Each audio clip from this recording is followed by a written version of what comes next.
My fiancée and her parents publicly mocked my late mother at rehearsal dinner, so I called off the Hey everyone, before we jump into today's video, I'd like to ask for a quick favor. We've noticed the channel's been losing a bit of traction, and your subscription can make all the difference. It's quick, free, and really helps us keep bringing you awesome content. Your support means the world to us. Let's grow this channel together. Thank you so much. Now, let's get into the video. My fiancée and her parents openly mocked my late mother at the rehearsal dinner, so I called off the wedding in front of everyone without a second guess. I'm 33, and until not long ago, I was engaged to Lydia, a woman I truly believed I'd spend the rest of my life with. I met her around 6 years ago through mutual friends at a barbecue. She had this bright smile, was quick-witted, and we instantly clicked. I had no doubts when I chose to propose a year ago. It felt like the perfect moment with the perfect woman. Back then, I wasn't only marrying Lydia, I was also, in some way, marrying into her family. Her parents, Jack and Donna, are the kind of people who crave being the center of attention. They're loud, strong-willed, and always had something to say about everything. At first, I assumed it was just their nature, but over time, I began noticing how their sense of superiority seeped into everything they did. Before we get into what happened, let me talk about my mother. Her name was Patricia, and she was without a doubt the greatest person I've ever known. She passed away 2 years back after enduring cancer for 3 grueling years. Watching her battle that illness and still manage to care for others was humbling. She taught me so much about compassion, generosity, and standing up for what's good. My mother wasn't just my anchor. She was a lifeline to many people. She had this talent for stepping in and supporting others without making them feel awkward or obliged, like she'd simply handle what had to be done. That extended to Lydia's family. Jack and Donna owe her an incredible amount, but you wouldn't guess that from the way they speak of her now. When I first introduced Lydia to my mom, it went fine enough. My mom liked Lydia. She said so herself, and Lydia seemed courteous. But as our relationship deepened, it became clear Lydia didn't really mesh with my mom. It wasn't anything extreme, just subtle remarks here and there, like how Lydia would say my mother was too involved or a bit too eager to help. It didn't sit well with me, but I assumed it was just anxiety. Or Lydia adjusting to joining a different family. The truth is my mom went above and beyond for Lydia's family. Years earlier, when their restaurant was close to shutting down, my mother co-signed a loan to keep them afloat. Nobody else would take that gamble, but my mom had faith in them. She even helped straighten out their finances and created a plan to make the place profitable again. And it worked. The restaurant stayed open, and Jack and Donna held on to their income. But that wasn't the end of it. When their industrial oven broke and they couldn't afford to replace it, my mom paid for it in full because she didn't want them to lose customers. She never asked to be repaid, even though she later needed that money for her own treatments. That's just the kind of person she was. Then there's Lydia's older brother, Ryan. He was struggling to graduate college because he didn't have the money to cover his final semester. My mother intervened and paid the tuition so he wouldn't be forced to quit school. She always said, knowledge is something nobody can ever steal from you. It wasn't only financial help. She also gave her time and effort. She devoted countless hours assisting Lydia's family with everything from accounting guidance to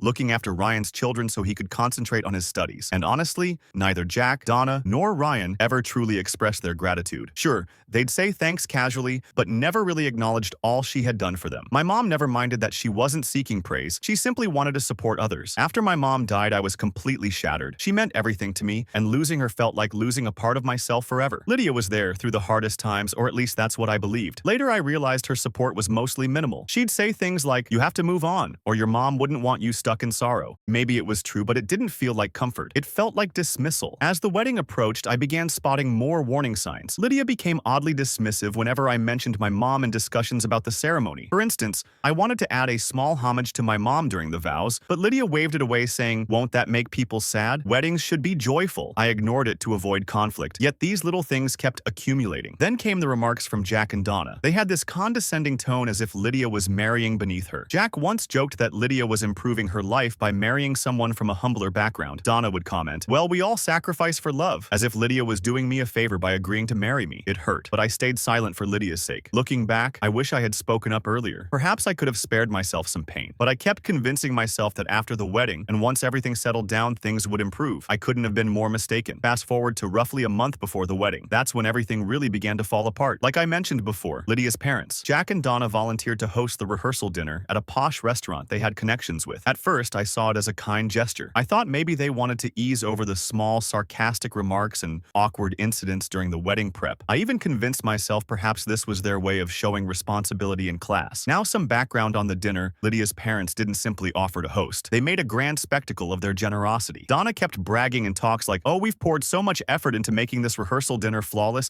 it'll be the talk of the town." Jack eagerly jumped in at every chance, reminding me and others that the restaurant was among the finest locally and how lucky we were were to have it. The whole thing felt less like a gift and more like a vanity project. But anyway, I was focused on the wedding, so I handed them control over the rehearsal dinner. Huge mistake. As the date drew nearer, Jack and Donna's real nature became even clearer. Each chat with them turned into some sly remark or passive-aggressive jab. For instance, when I tried to verify the guest list, Donna rolled her eyes and said, "We'll take care of it, Michael. You don't need to stress about the details. Just show up and enjoy." It was such a minor thing, but it annoyed me. This was supposed to be our event, right? Shouldn't Lydia and I have input on the guest list? Then there was the menu. Donna made a huge deal about curating a luxurious dining experience for the evening. She kept saying things like, "Oh, we've got the chef preparing something truly unique. Nothing like what you'd typically get back home, Michael." That last phrase was her favorite jab. She loved reminding me I wasn't part of their social circle. I come from a small working-class town and they never let me forget it. I tried to ignore it and see the big picture. I told myself, it's just one night, smile, nod, and get through it. But Lydia started acting strange too. She always tended to side with her parents, but in the weeks before the dinner it worsened. Whenever I suggested ideas or concerns, she'd dismiss them saying, "Michael, you're overthinking this. My parents know what they're doing." But it wasn't only about the dinner. It was how they made me feel like a stranger in my own relationship. They acted like I should be grateful to even be there. Like Lydia was doing me a favor by marrying me. And Lydia never defended me. If anything, she encouraged it, laughing or ignoring me when I brought it up. The dinner night finally came, and the tension was thick from the very start. Jack and Donna welcomed us with fake smiles and forced embraces. They made sure to show everyone they were in charge and the main attraction. The dining room looked lavish but felt cold. The talks were superficial, loaded with veiled insults toward me or Lydia. At one moment, Jack joked about how I must be used to roughing it, living outside the city. Everyone laughed except Lydia and me. I noticed the pain in her eyes, but she stayed silent. As time passed, the subtle remarks turned into clear insults, and I began to fade into the background. My self-esteem vanished, and I started doubting if I truly belonged with Lydia or if I was just a guest in her world. When the dinner ended, I felt both relief and brokenness. I wanted to tell Lydia how terrible it was, but she was distant, saying, "It's just family stuff, Michael, let it go." That's when I understood nothing would be the same between us, and Lydia's parents were a toxic force I couldn't bear anymore. Some days later, I made the decision to cancel the wedding. I couldn't keep pretending all was fine anymore. I invited Lydia and her parents to my home for a talk. I wanted to be upfront and clear about why I was ending things. When they showed up, Jack and Donna acted like everything was perfect. They even joked that the rehearsal dinner was just a warm-up for the actual celebration. I stayed composed and told them how deeply hurt their actions were and how they disrespected my mom's memory. I made clear that their constant put-downs and the way they treated me showed me this wasn't the family I wanted to join. Lydia seemed shocked but kept quiet. Then Jack laughed and said, "Oh, come on, Michael, it's all in good fun. You're too sensitive." Donna agreed, saying, "Maybe you need to toughen up." That was the moment I realized they wouldn't change. I stood up and said, "I'm sorry, but the wedding is off." Lydia tried to argue, but I stayed firm. I had to end it before things got worse. I couldn't marry into a family that disrespected me or my history. "Are you okay?" Her tone was casual, like she was asking if I wanted more water, not if I was seething with rage. I didn't even look at her. I just nodded. My jaw clenched so tightly I thought my teeth might crack. But then Donna walked over to our table. "Michael," she said sweetly, "I hope you weren't offended. Jack and I just wanted to add a little humor to the evening. It's all in good fun." That's when something snapped in me. I couldn't stay quiet any longer. I stood up, my chair scraping loudly against the floor. "Are you serious right now?" I said, my voice low but shaking with anger. So there I was, standing in the middle of the rehearsal dinner, chair still slightly tipped back from when I stood up. The whole room had gone dead silent, like someone had muted the TV. All eyes were on me, but I didn't care. My heart was pounding and my face was hot. But I knew I couldn't just let this slide. Jack and Donna's mocking of my mom was already too much, but that fake apology from Donna, that was the final straw. "Are you serious right now?" I repeated, looking directly at Donna. She froze for a second, probably not expecting me to actually call her out. Jack looked up from his drink like I'd just insulted him. Lydia, sitting next to me, whispered, "Michael, stop." But I ignored her. "Let me get this straight," I said, my voice louder now. "You spent the entire night taking cheap shots at my mom, the woman who helped your family when no one else would, and now you're acting like it was just a joke? You think that's okay?" Jack leaned back in his chair, folding his arms. "Relax, Michael," he said, smirking like he thought this was no big deal. "You're overreacting. It was all in good fun." "Good fun," I shot back. "You called her meddling. You said she was too much. You mocked her generosity like it was some kind of flaw. How was that good fun?" The tension in the room was unbearable. I could see a few of Lydia's cousins looking down at their plates, clearly uncomfortable. My dad, on the other hand, was staring at Jack like he wanted to punch him. My sister had her arms crossed, glaring at Donna like she was waiting for her turn to jump in. Donna tried to laugh it off. "Oh, Michael, don't be so sensitive. We were just sharing a few stories. Everyone knows how Patricia liked to take charge." I couldn't believe what I was hearing. "Take charge?" I said, my voice rising. "She helped you. She saved your business when you were about to lose it. She paid for your oven repairs, your patio remodel, and your son's college tuition. And this is how you repay her? By turning her into some kind of joke at a rehearsal dinner?" Jack sat up straighter, clearly annoyed now. "All right, that's enough," he said, trying to sound authoritative. "We didn't mean any harm, but if you're going to throw a tantrum about it, maybe you're not ready for marriage." That comment showed just how little respect respect he had for me, or for my mom for that matter. Lydia finally spoke up, tugging on my sleeve. Michael, can we just go outside and talk, please? I pulled my arm away. No, Lydia, we can't. Not until your parents understand how disrespectful they've been. Donna sighed dramatically, like she was the victim in all this. Michael, this is supposed to be a happy occasion. You're ruining the evening for everyone. I'm ruining the evening? I said, my voice shaking with anger. No, Donna, you ruined it the second you decided to trash my mom in front of everyone. And Lydia, you just sat there and let it happen. Lydia's face turned red. I didn't know they were going to say all that, she said defensively.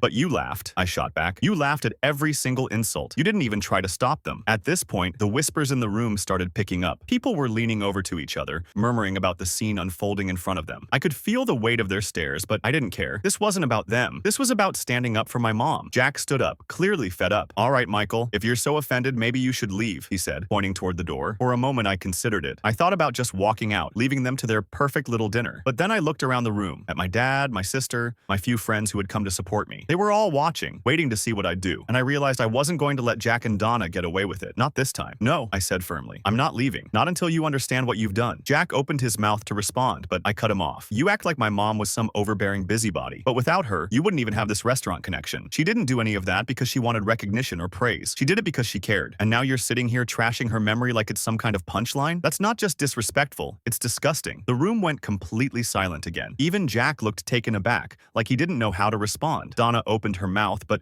no words came out. Lydia just sat there, staring at the table, her face a mix of embarrassment and anger. Finally, Jack muttered, we didn't mean it like that. It doesn't matter how you meant it, I said. What matters is how it came across. You don't get to rewrite who my mom was just because it suits your narrative. She deserved better than that. And honestly, so do I. With that, I stepped back from the table and grabbed my coat. You want me to leave? Fine, but don't expect me to come back. My dad stood up immediately, ready to follow me out. My sister grabbed her purse and shot one last glare at Donna before joining us. A couple of my friends stood up too, looking unsure but supportive. Lydia called after me, Michael, wait! But I didn't stop. I walked out of that restaurant, my head held high even though my heart was pounding in my chest. Outside, my dad put a hand on my shoulder. You did the right thing, he said. Your mom would be proud. I nodded, but I didn't feel proud. I felt angry and betrayed. And I realized something. If Lydia couldn't stand up for me or for my mom, then maybe she wasn't the person I thought she was. We didn't talk that night. I went back to the hotel with my dad and sister. We sat in silence, each of us processing what had just happened. My sister eventually broke it by saying, I always knew Donna was fake, but damn, that was brutal. My dad nodded. She's always been like that. Your mom just ignored it. She believed in helping people, even the ones who didn't deserve it. I couldn't sleep. I kept replaying the scene in my head over and over. The laughter, the way Donna smirked, Jack's smug face, and most of all, Lydia's silence. She had the chance to speak up, to defend my mom, to say something, but she didn't. And that hurt more than anything Jack or Donna said. The next morning, I got a text from Lydia. Can we talk? I stared at it for a while before finally responding. Sure. We met at a small park near the hotel. It was quiet, just the sound of birds and the occasional jogger passing by. Lydia looked tired, like she hadn't slept either. I'm sorry, she said immediately. I didn't expect them to say those things. I didn't know what to do. I crossed my arms. You could have said something. Anything. I know, he said softly, but I was in shock and I didn't want to cause a scene. You didn't want to cause a scene? I repeated, incredulous. So you just let them insult my mom? You laughed with them. Her eyes filled with tears. It wasn't like that. I wasn't laughing at her. I was nervous. I didn't know how to react. But you didn't react, I said. That's the problem. She looked down. I'm sorry, I sighed, rubbing the back of my neck. Lydia, I love you, but last night showed me something I can't ignore. If you can't stand up for me or for someone who meant so much to me, how are we supposed to build a life together? She looked up at me, panic in her eyes. Are you saying you don't want to get married? I didn't answer right away. I wanted to say yes. I wanted to believe we could get past this. But deep down, I knew the truth. I don't know, I finally said. I need time to think. We sat there in silence for a while, neither of us knowing what to say. Eventually, I stood up. I'm going to head back. I'll call you later. She nodded, wiping her eyes. Okay. I walked away, feeling like the ground beneath me had shifted. Everything I thought I knew about our relationship was now uncertain. And it wasn't just about her parents. It was about trust, about loyalty,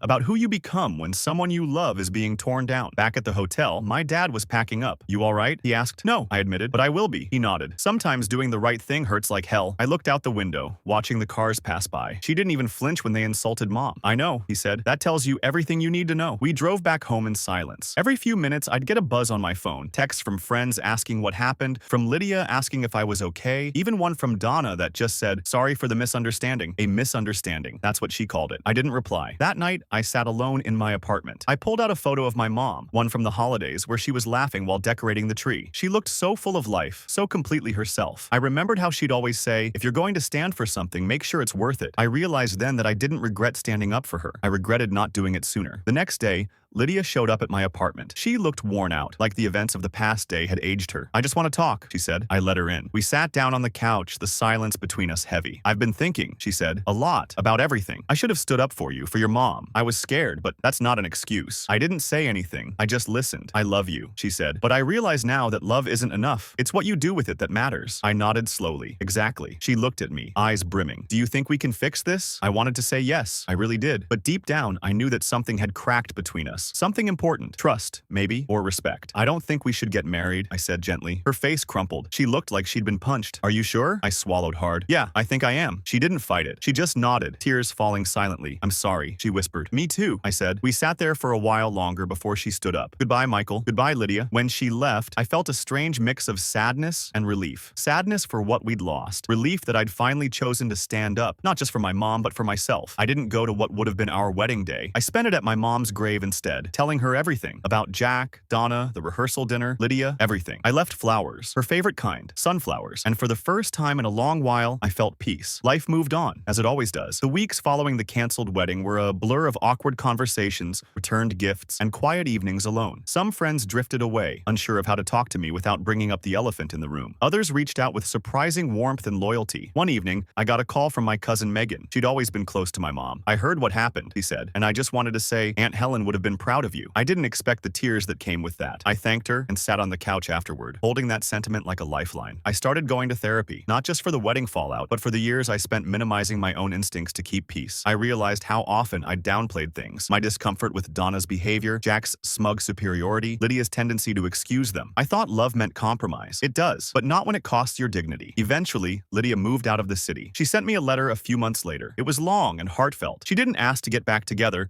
just wanted to thank me for showing her where she'd gone wrong. She said she was working on herself. I hoped she meant it. As for Donna and Jack, I heard they were furious about the canceled wedding, mostly because of how it looked socially. I didn't care. They were never my people, and they never would be. Their opinions no longer had power over me. I kept going back to that moment at the rehearsal dinner, the silence in the room when I stood up, the way I'd shaken, the way my voice had cracked, but stayed steady enough. I realized that moment had changed me more than any other, not because of what it cost, but because of what it gave me. Clarity. Clarity about my mother's worth, about mine, about how silence can be just as cruel as cruelty. Years later, I met someone new. It wasn't dramatic, no whirlwind romance or cinematic reunion, just something slow, steady, honest. She asked questions. She listened when I spoke about my mom. She didn't flinch when I mentioned the breakup. She simply said, "You did the right thing," and held my hand. We've been together ever since. Sometimes we talk about getting married. Sometimes we don't. There's no pressure, just love, real and rooted. The kind that doesn't ask you to shrink or smile when it hurts or stay silent to keep the peace. And when I tell her about my mom, I always end with the same thing. She taught me to stand up, even when my voice shakes, and now I always do.